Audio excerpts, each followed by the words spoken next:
네, 오늘 우리가 이 마가복음 말씀을 가지고 저와 함께 말씀 묵상하려고 합니다. 오늘 설교 제목은 무엇인지 아세요, 여러분? 설교 제목은 믿음이라는 것이란 제목으로 함께 말씀 나누려고 합니다. 우리가 새해이기도 하니까 또 새해가 되면 우리 나름 그래도 나름 결단하는 것이 있어요. 뭘 좀 많이 결단하죠? 다이어트. 웃음소리가 굉장히 크네요. 네, 다이어트 맞아요. 그래도 우리가 좀 여러분 믿는 사람들이니까 뭘 좀 결단할까요?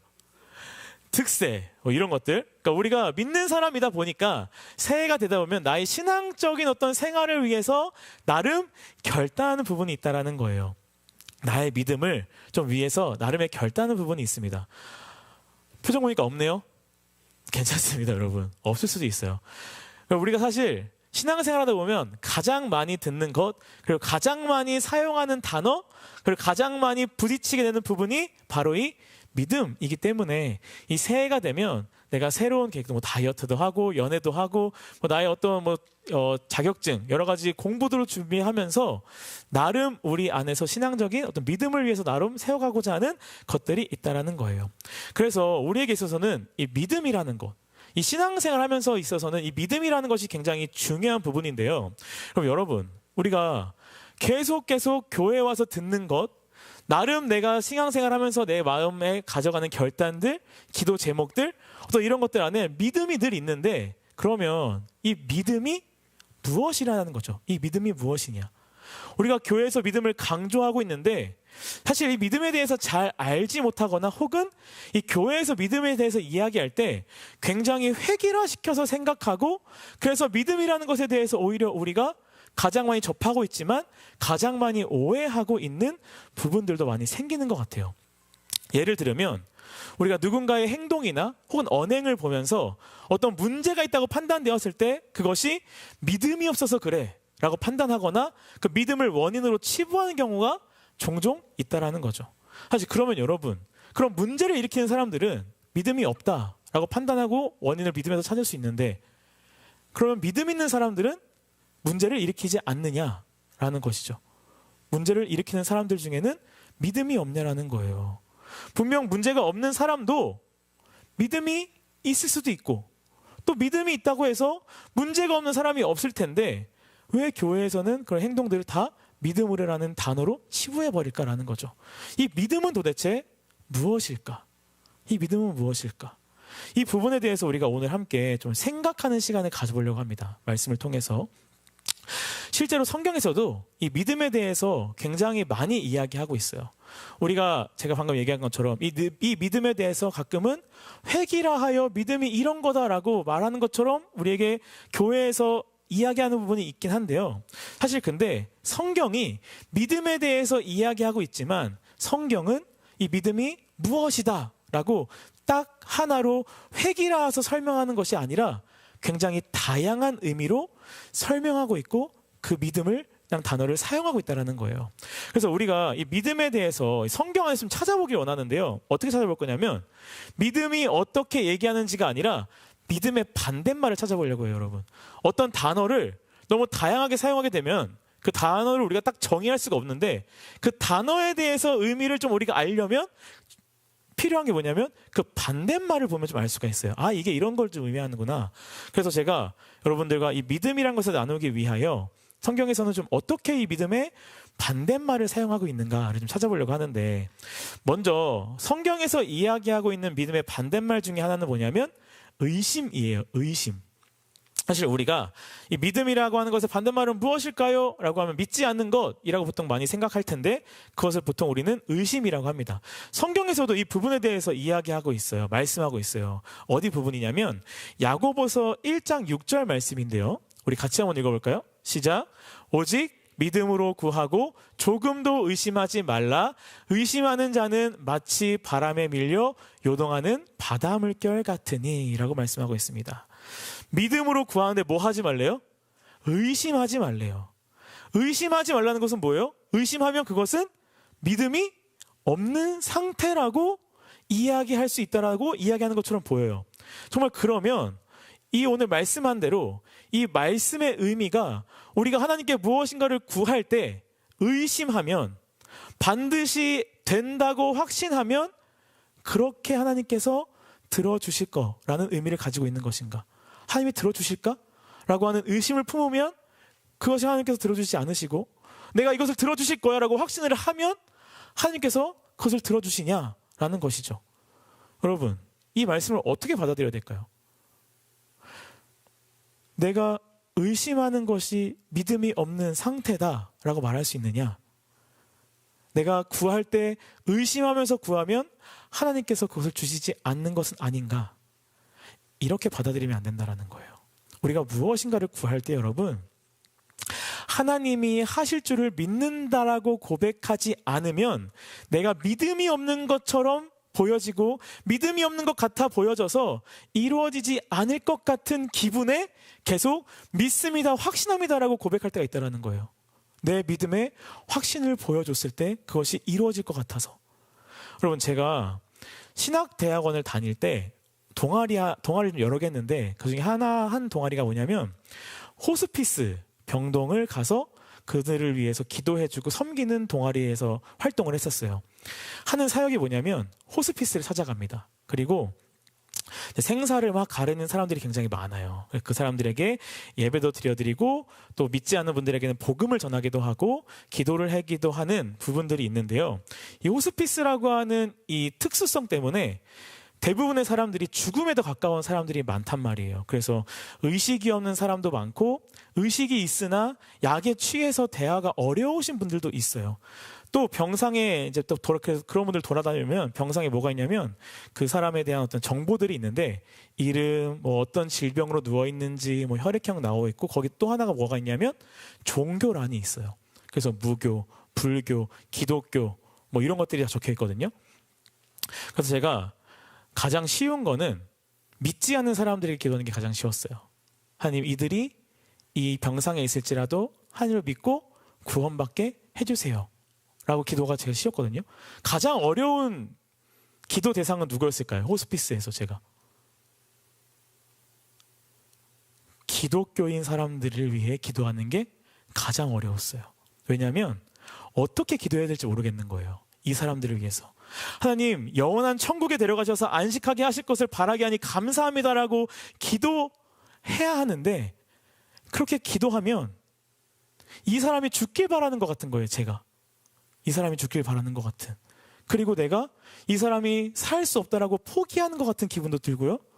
하나님께서 기적적으로 이 사람을 살려주실 거라는 믿음을 내가 의심해서 믿음이 없어서 이렇게 기도하는 것처럼 여겨졌다라는 거예요. 그래서 이 기독교라고 붙어있는 사람들을 위해서 어떻게 기도해야 되는지를 잘 모르겠고 너무 어려웠단 말이에요.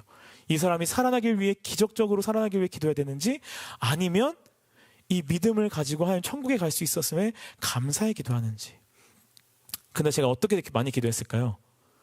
천국에 가는 거에 감사보다는 하나님의 능력으로 이 사람이 다시 한번 일어나게 될 줄 믿습니다라는 기적을 향한 기도를 많이 했어요. 그러다가 그곳에서 한 환자분을 만나게 됐습니다. 근데 이 환자분은 그래도 의식이 있고 대화가 되는 분이었어요. 그리고 기독교였습니다. 그래서 제가 그분을 위해서 하나님의 능력이 임하여 지금은 우리가 앞이 보이지 않는 것처럼 느껴질지라도 하나님께서 이렇게 세우실 기적이 있을 겁니다라고 기도해 드렸어요. 근데 그분이 저에게 해맑게 웃으시면서 이야기하는 거예요. 근데 그때는 당시 전도사였으니까, 전도사님, 그렇게 기도하는 것도 감사한데요, 저는 하나님 나라 가는 것도 축복이고 은혜이기 때문에 괜찮아요 라고 말씀하시는 거예요. 그래서 제가 뭐라고 말씀드렸냐면, 왜 그런 믿음 약한 생각을 하세요? 우리 하나님은 능력 있으신 분입니다. 우리의 생각을 뛰어넘어서 일으켜 세우실 것입니다 라고 말씀을 드렸어요. 저는 그게 응원이라고 생각했고 그게 믿음이라고 생각했는데 지나고 보니 그분의 고백이 진짜 믿음이었다라는 거예요. 이 믿음은요, 여러분, 야고보서에서 말씀하는 것처럼 무엇이든지 구하면 그 구할 때 조금 더 의심하지 않으면 하나님이 주신다라는 말, 그런 의미가 아니었다라는 거예요. 그런 의미였다라면요, 우리가 어떤 믿음을 가지고 있는 거냐면, 내가 집중해서 나의 마음이 흐트러지지 않게 하나님 앞에 기도하면 그것은 이루어질 거다라는 것은 내가 하나님 앞에 주문을 외우는 것과 똑같아요. 내가 집중해서 온 신경을 다 모아서 하나님 앞에 주문을 외우는 것. 그때 그 주문이 이루어질 거다라는 것이, 내가 의심하지 않으면 모든 것이 이루어질 거다라는 확신이 믿음으로 변환된다라는 생각을 가지고 있을 때라는 겁니다.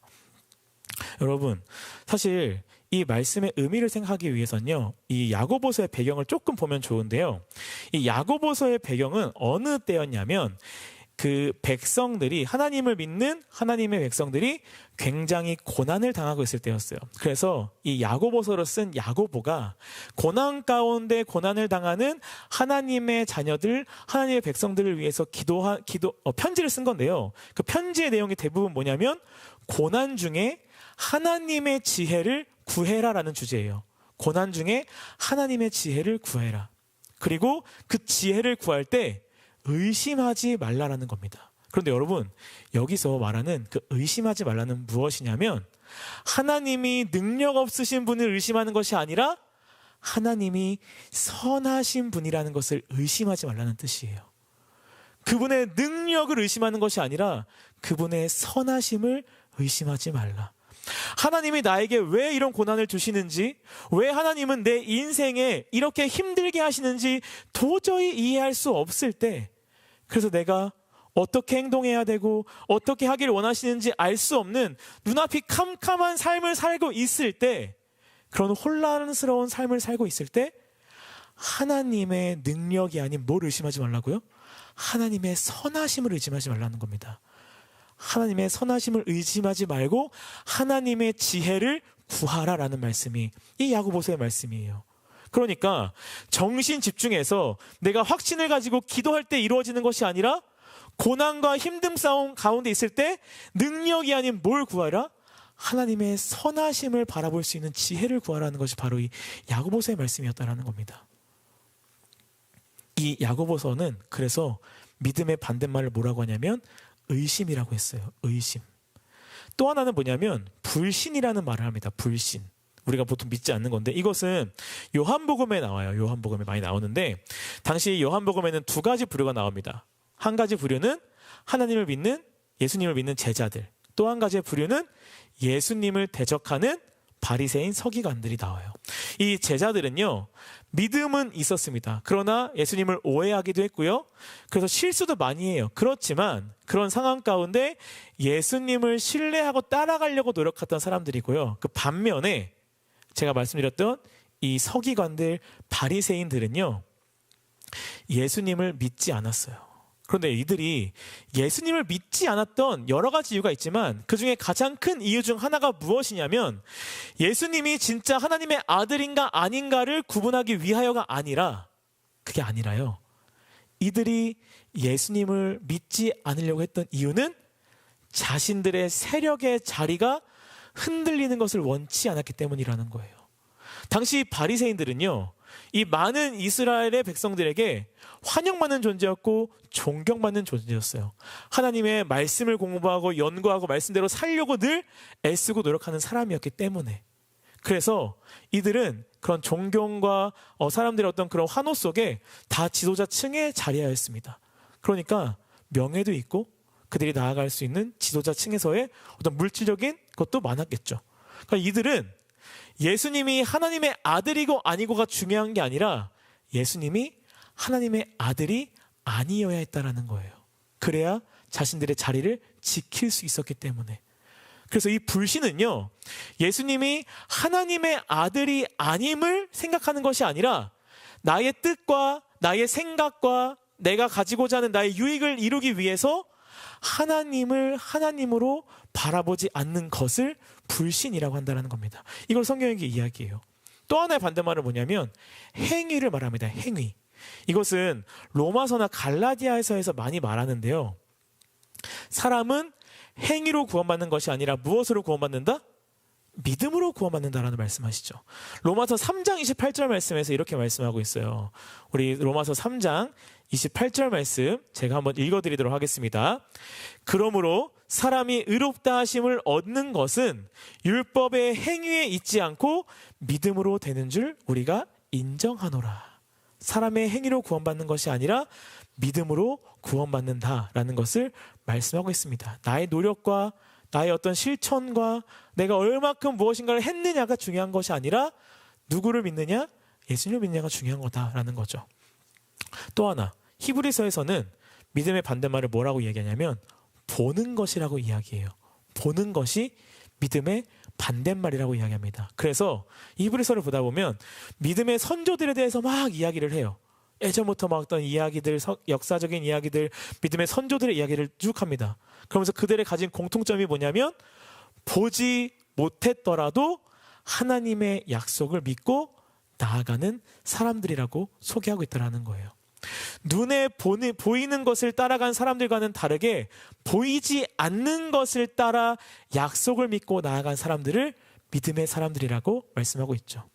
당시 예수님을 믿는 사람들 중에서는요, 여러분, 유대교에서 기독교로 개종한 사람들이 있었어요. 그러니까 유대교는 어떤 사람들이에요? 유대교는 똑같이 하나님을 믿지만 하나님이 주신 율법을 우리가 잘 실천하고 율법을 잘 우리가 따라 살 때 그 율법을 우리가 다 지켜나갈 때 우리에게 구원이 임한다라고 믿는 사람들이에요.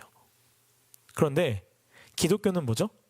율법을 잘 실천하는 사람들이 구원받는 것이 아니라 누구를 믿으면 구원받는다? 예수님을 믿으면 구원받는다라고 말하는 사람들이 기독교죠. 그러니까 이 사람들은 매일의 삶에서 율법을 지키기 위하여 경건 생활을 하기 위하여 애쓰고 노력했던 사람들인데 이제 갑자기 기독교로 개종하니 내가 지키지도 않아도 된 것들이 너무나 많아졌다는 거예요. 그러니까 내가 행동하면 눈에 보이거든요.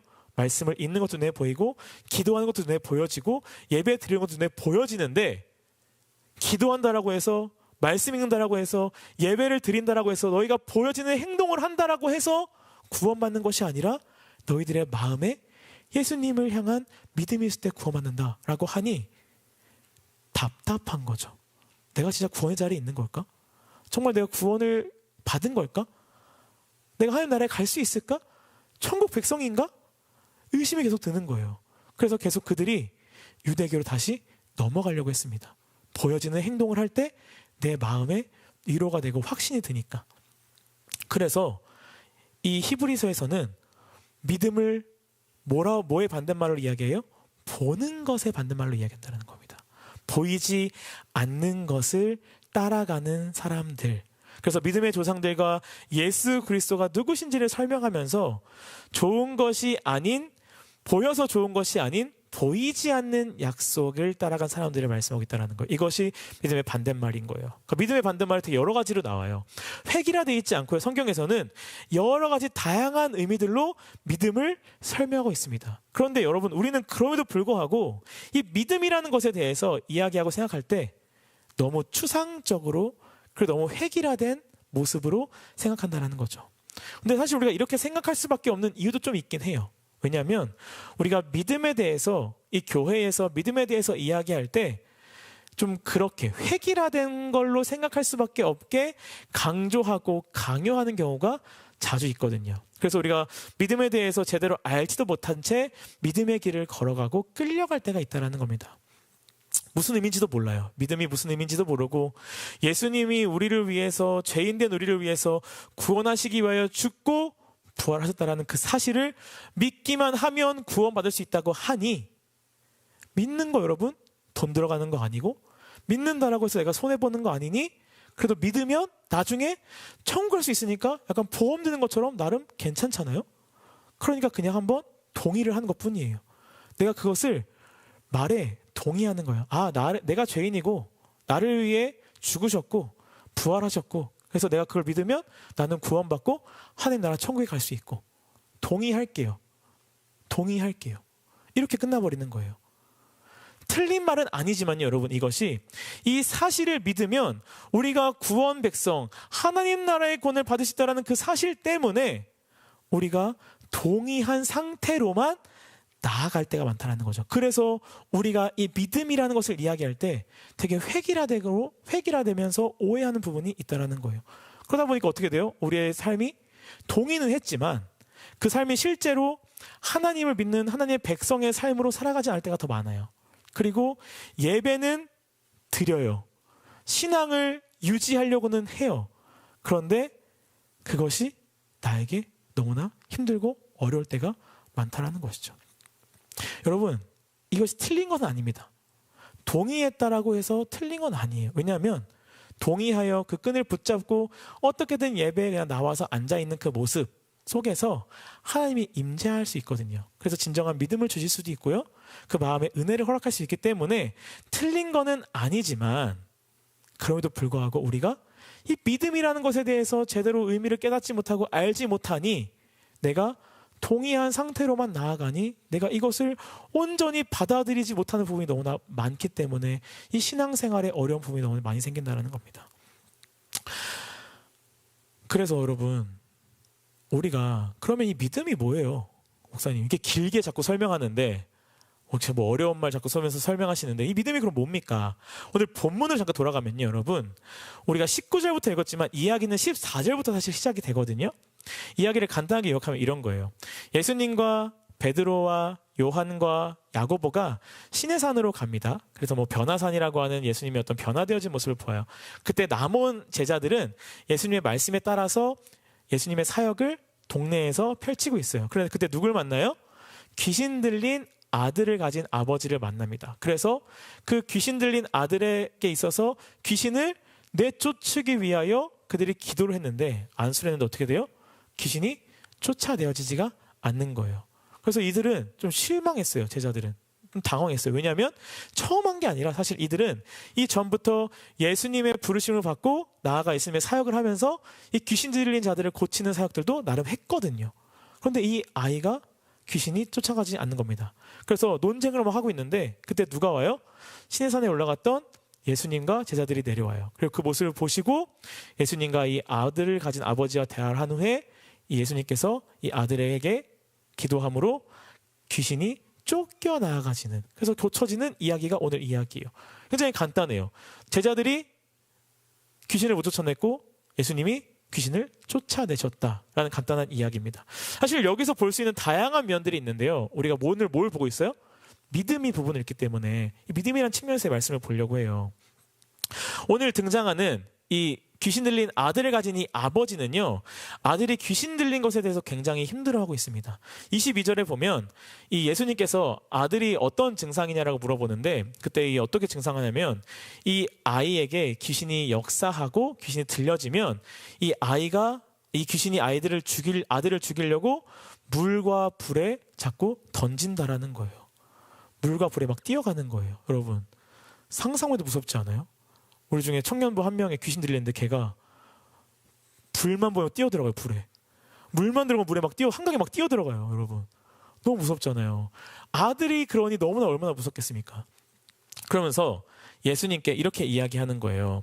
22절 말씀 우리 같이 한번 읽어볼까요? 22절 말씀. 귀신이 그를 죽이려고 불과 물에 자주 던졌나이다. 그러나 무엇을 하실 수 있거든 우리를 불쌍히 여기사 도와주옵소서. 이 아버지가 예수님에게 이야기하면서 자신의 아들의 증상에 대해 이야기하면서 후반부에 뭐라고 해요? 무엇을 하실 수 있거든 도와주세요 라고 말씀한다는 겁니다. 여러분, 이 아버지의 고백, 무엇을 하실 수 있거든 이라고 하는 이 고백, 여러분 어떻게 좀 다가오시나요? 이 말씀이 무엇을 하실 수 있거든. 어떻게 보면요, 이 말의 의미가 나가오는 뉘앙스가 이런 걸 수도 있어요. 제자들은 못했는데 예수님은 하실 수 있나요? 이미 제자들이 한번 실패했던 경험이 있기 때문에 이 아버지의 마음속에서는 진짜 할 수 있나라는 의심이 들 수도 있겠죠. 혹은 또 한 번 이 아들을 너무나 고치고 싶고 있는 상황 속에 있으니 예수님이 또 한 번 실패할까 봐 내가 상처받지 않으려고 기대하지 않은 마음에서 이야기한 걸 수도 있습니다. 혹은 어떤 예의를 갖춰서 정중하게 부탁하는 걸 수도 있어요. 어쨌든 그가 예수님 앞에 하실 수 있거든 이라고 이야기하자 예수님께서는 23절에서 이렇게 말씀하십니다. 우리 23절 같이 말씀 한번 읽어보겠습니다. 예수께서 이르시되 할 수 있거든이 무슨 말이냐? 믿는 자에게는 능히 하지 못할 일이 없느니라 하시니. 뭐라고 말씀하세요? 믿는 자에게는 능히 하지 못할 일이 없다라고 말씀하세요. 어떻게 보면 약간 우리가 맨 처음 봤던 이 야고보의 말씀처럼 우리 안에 확신을 가지고 있으면 안 될 것이 없다라고 말씀하시는 것처럼 여겨진다는 거죠. 그때 24절에서 이 아버지가 이렇게 대답합니다. 24절 말씀 한번 읽어볼게요. 곧 그 아이의 아버지가 소리를 질러 이르되 내가 믿나이다. 나의 믿음 없는 것을 도와주소서라고 하더라. 고백합니다. 내가 믿습니다. 믿습니다라고 소리친 거예요. 여러분, 이렇게 보면 우리가 방금 이야기했던 것처럼 이 아버지가 자신의 믿음 없는 것에 대해서 반성하시면서 내가 이 확신을 가지고 있지 않기 때문에 예수님이 고쳐주지 않을까라고 하는 염려의 마음에서 하나님 앞에 애걸복걸하는, 예수님 앞에 믿음을 고백하며 애걸복걸한 것처럼 보여요. 그런데 여러분, 이 아버지가 22절에서 예수님에게 했던 하실 수 있거든 이라는 고백을 성경에서 딱 한 사람이 더 고백합니다. 누가 고백할까요? 누가 고백할까요? 네, 예수님이 고백하세요. 똑같이. 누구에게? 하나님 아버지께. 어디서 고백하시냐면요, 마태복음 26장 39절 말씀 같이 읽어볼까요? 시작. 조금 나아가사 얼굴을 땅에 대시고 엎드려 기도하여 이르시되 내 아버지여 만일 할만하시거든 이 잔을 내게서 지나가게 하옵소서. 그래서 뭐라고 해요? 할만하시거든. 이게 똑같아요. 하실 수 있거든.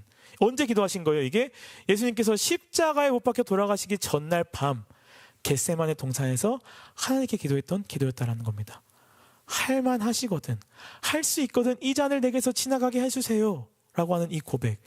여기서 예수님이 하나님께 했던 할 수 있거든, 할만하시거든 이란 이 말이, 여러분, 하나님이 내가 고난당하지 않게 능력이 있으시면 그렇게 해주세요라는 고백이 아니라는 거예요. 이것은 뭐냐면 하나님의 능력을 의심하는 것이 아니라 뭘 얘기하는 거라고요? 하나님의 선하신 의도를 다시 한번 확인하는 거예요. 하나님의 선하신 의도. 능력을 강조하는 것이 아니라 뭘 강조한다는 거예요? 하나님의 선하심을 강조한다는 겁니다. 이 아버지의 고백도 마찬가지예요. 할 수 있거든도 이미 한번 제자들로부터 실패를 맛보았기 때문에 능력을 의심하는 것이 아니라 예수님의 선하신 의도를 한 번 더 묻는 거예요. 그렇게 하는 게 더 나은 게 선하시거든, 그렇게 해주시는 것이 더 선한 것이거든, 그렇게 해달라고 고백하는 겁니다. 여러분, 이 말의 의미를 가장 잘 보여주는 성경에 또 한 인물이 있어요. 사도 바울인데요. 사도 바울은 빌립보서에서 이렇게 고백해요. 빌립보서 4장 13절 말씀 우리 같이 한번 읽어보겠습니다. 내게 능력 주시는 자 안에서 내가 모든 것을 할 수 있느니라. 여기서 뭐라고 고백해요? 능력 주시는 자 안에서 내가 다 할 수 있다라고 고백해요. 이 바울의 이 고백은 언제 한 거냐면요, 그가 감옥에 갇혀서 언제 죽을지 모르는 상황에서 비참하고 말도 안 되는 극심한 고난 가운데 했던 고백이에요. 근데 이 고백 앞에 뭐라고 이야기하냐면 11절과 12절에서 이렇게 고백하는데요. 제가 한번 같이 읽어보겠습니다. 내가 궁핍함으로 말하는 것이 아니니라. 어떠한 형편에든지 나는 자족하기를 배웠노니 나는 비천에 처할 줄도 알고 풍부에 처할 줄도 알고 모든 일 곧 배부름과 배고픔과 풍부와 궁핍에도 처할 줄 아는 일체의 비결을 배웠노라 라고 하면서 내게 능력 주시는 자 안에서 내가 모든 것을 다 할 수 있다라고 고백한다는 겁니다. 바울이 뭐라고 고백하냐면 어떠한 상황 속에서도 나는 자족하는 법을 배웠다라고 고백해요.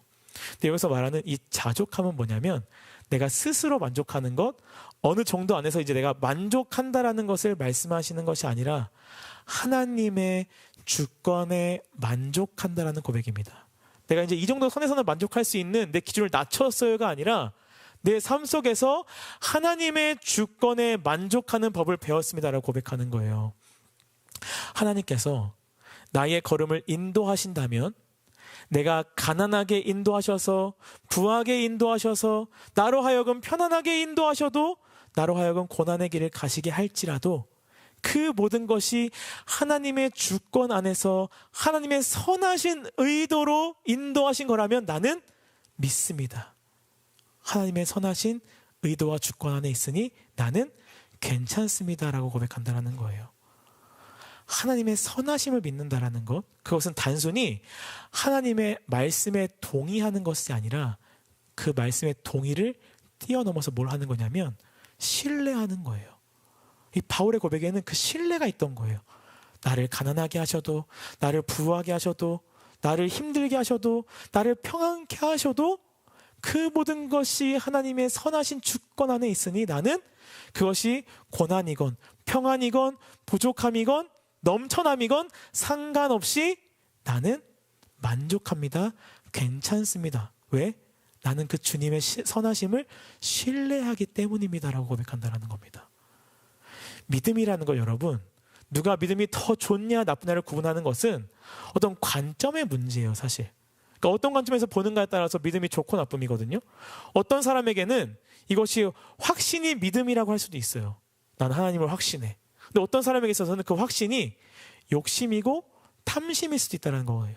그래서 우리는 마치 확신을 더 강하게 가진 사람이, 그러니까 목소리가 크면 그거 사람이 이기는 것처럼 내가 더 큰 확신을 가지고 있는 사람이 더 좋은 믿음을 가지고 있는 것처럼 생각하는 경향이 있는데, 우리의 믿음에서 가장 필요한 것은 뭐냐면 확신이 아니라 신뢰라는 겁니다, 여러분. 신뢰.